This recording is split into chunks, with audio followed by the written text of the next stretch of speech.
ये है SIM city और ये है मिस्टर रॉय। ये एक गरीब परिवार से बिलोंग करते हैं, ना इनके मॉम है ना इनके डैड।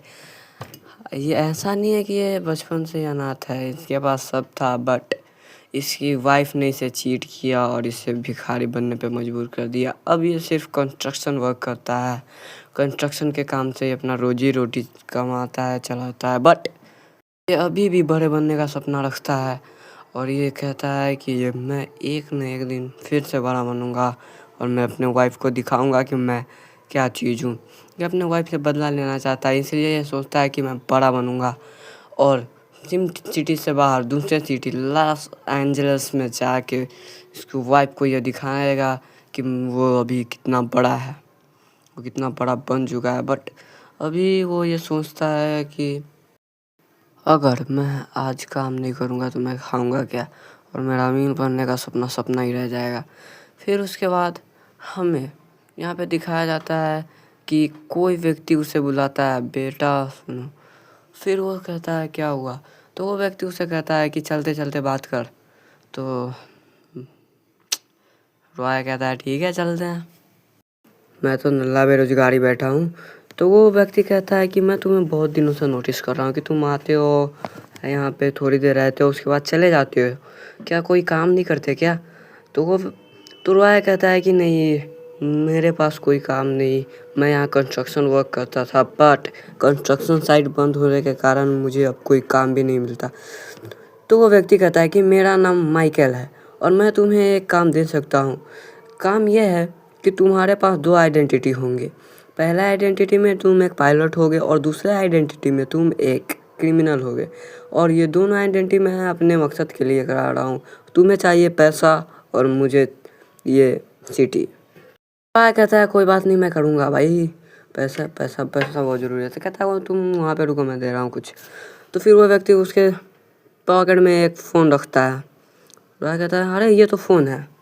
फिर माइकल कहता है कि आज से एज अ पायलट तुम्हारा नाम होगा Harris and as a criminal तुम्हारा नाम होगा डैनी।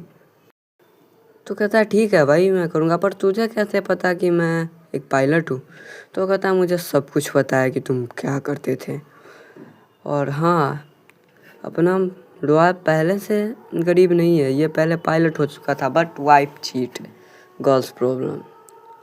तो भाई यहाँ पे वो फॉर्च्यूनर और ये व्यक्ति उसे एक गैजेट देता है जिससे वो एक बटन दबाने पे वो जो चाहे वो आ जाता है, क्योंकि उसके ऊपर हमेशा 4 ड्रोन्स लगे रहते हैं और एक हेलीकॉप्टर, जो वो जो चाहता है वो देता है। वो कैसे देता है, कैसे करता है पता नहीं। फिर उसे कहा जाता है कि तुम एक लॉस एंजलिस बिल्डिंग के बगल में तुम्हारा एक घर भी है, तुम जाके वहाँ पे अब तुम रह सकते हो। तो फिर रॉय क्या करे, वहाँ पे जाता है। अभी रॉय वहाँ पे जाता है, रॉय को ये कहा जाता है कि जल्दी जाओ घर देखो, और उसके बाद फटाक से यूनिफॉर्म पे बदलो और सीधे तुम एयरपोर्ट जाओ। एयरपोर्ट तो पूरा घर देखता है, और हालांकि उसे घर देखने में बहुत पसंद आता है। वो एक कमरे से दूसरे कमरे में जाकर पूरा घर का व्यू चेक करता है। फिर उसके बाद वो वहाँ पे जाता है एंड कुछ देर बाद अपना ड्रेस चेंज करता है। उसके बाद निकलता है वहाँ से सीधा फटाक से और नीचे पहुँचता है। फिर वहाँ पे अपना एक कावासाकी थिंकिंग पावर से मंगा लेता है, क्योंकि उसे ऐसा रिमोट दिया जाता है जो वो सोचता है वो मिल जाता है उसको। फिर भी वो ये सोचता है कि अगर रॉय के पास ऐसे गैजेट्स है, यानी कि उस व्यक्ति के पास ऐसे गैजेट्स है, माइकल के पास ऐसे गैजेट्स है, फिर भी वो मुझे ये क्या कर रहा है, क्यों ये काम करने पे क्यों मजबूर कर रहा है। फिर वो आराम से अपना पायलट एरोप्लेन पे बैठता है, एरोप्लेन नहीं है प्लेन है, ऐसे एयरपोर्ट जाता है, प्लेन में बैठता है और कुछ दूर राइड करने के चला जाता है। फिर वो राइड करके वापस आता है अभी जा ही रहा होता है।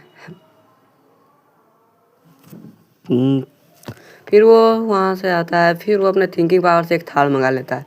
फिर उसमें बैठता है एंड उसके बाद वो घर के लिए निकल पड़ता है। फिर वो उसे गाड़ी में ही बताया जाता है कि तुम्हारे पीछे 24 घंटे एक ड्रोन रहेंगे जो तुम्हारी निगरानी करती रहेगी। उसके बाद तुम्हें अभी मेरे लिए एक और काम करना है। तो वो कहता है ठीक है मैं कर दूँगा। फिर कहा कि जाओ और फटाक से डैनी का यूनिफॉर्म डालो एंड स्प्लेंडर पे बैठो और वहाँ से फटाक से तुम जो जगह बताया गया है उस जगह पे जाके मेरा काम ख़त्म करो। फिर वो डैनी का सूट पहनता है एंड उसके बाद अपना स्प्लेंडर उठाता है और निकल पड़ता है। उसे बताया गया था कि लॉस एंजलिस नाम का एक बिल्डिंग है, वहाँ पे एक गर्ल है, उसको टपकाना है क्योंकि वो एक सीबीआई का आदमी है। फिर वो क्या बताएं, फिर डैनी उसे मार ही डालता है, 3 गोली में उसे मार देता है। फिर उसके बाद डैनी फटाक से अपना बाइक पर बैठता है और वहाँ से भागने लगता है। फिर देखता है कि पुलिस उसके पीछे आ गया। फिर वो बहुत चेज करने उड़ने के बाद वो फटाक से पुलिस का गाड़ी उड़ी छीन जान कर वो बहुत मेहनत के बाद बचता है। बट यहाँ पे वो मरते मरते भी बचता है। फिर उसे बताया जाता है कि माइकल बोलता है कि तुम मेरे घर पे चले जाओ, वहाँ पे जाके अपने कपड़े बदलो और उसके बाद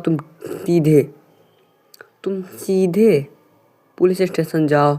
और वो बोलता है गाड़ी कहाँ पार्क करूँ, तो गाड़ी सीधे घर के अंदर बेडरूम में ले जा। फिर वहाँ पे वो ड्रेस चेंज करता है और हालांकि उसे पुलिस वाले कुछ गोली मार दिए रहते हैं बट वो सीधे जाता है और पहले वो फ़ोन कर देता है क्या माइकल को कि मैं जाऊँ कि नहीं, तो वो बोलता है जाओ जाओ जाओ। तो फिर उसके बाद वो चला जाता है, वो जाता है और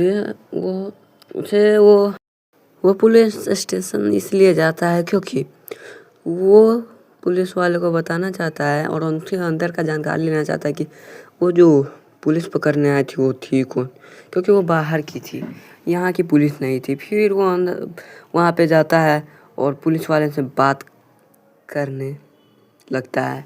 फिर वो उतरता है पुलिस वाले के सामने और बोलता है कि सर मुझे ऐसे ऐसे बात है, मुझे डैनी ने गोली मार दी है। वो वहाँ पे डैनी बन के नहीं बल्कि हैरिस बन के जाता है। फिर वो कहता है न्यू वाले सर जो हमारे आए हैं जिसका नाम लॉक्स होता है, वो स्पेशल इनकाउंटर स्पेशलिस्ट होते हैं और वो आते ही उनका इतना दबदबा है, आते ही उन्होंने 3 कैदी को पकड़ भी लिया था।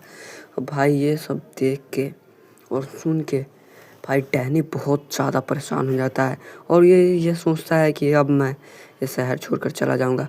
फिर डैनी अपना गाड़ी धीरे धीरे पुलिस से स्टेशन से बाहर निकालता है। फिर वो अपना गाड़ी भगाते भगाते अपने घर पे पहुंचता है। घर पे पहुंचने के बाद वो अपना गाड़ी को सीधे पार्क करता है और उसके बाद सीधे डायरेक्ट भागता भागता अपने घर के अंदर जाता है। फिर उसके बॉस ने उसे बात कही होती है कि वहाँ से तुम अपने फ़ोन से सेटिंग में जाके डॉन लिखो, वहाँ से एक ड्रोन कैमरा ऑन होगा और उससे मुझे बाहर का फुटेज दिखाओ कि बाहर क्या मौसम है, यानी पुलिस है भी या नहीं। तो टू बी कंटिन्यूड गाइस। उम्मीद करता हूँ कि आपको ये पार्ट बेस्ट लगी होगी। अगर लगी होगी तो फटाक से लाइक एंड सब्सक्राइब तो बनता है बड़ू।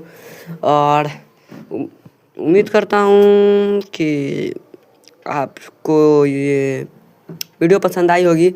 और उतना अच्छा से एडिट उडिट नहीं करने आता था, वॉइस ओवर भी अच्छा से नहीं हुआ, फिर भी मेहनत कर रहा हूँ आप लोगों के लिए। मैं अपना बेस्ट दूंगा। Now bye, love you all, to be continued. मिलते हैं जल्द।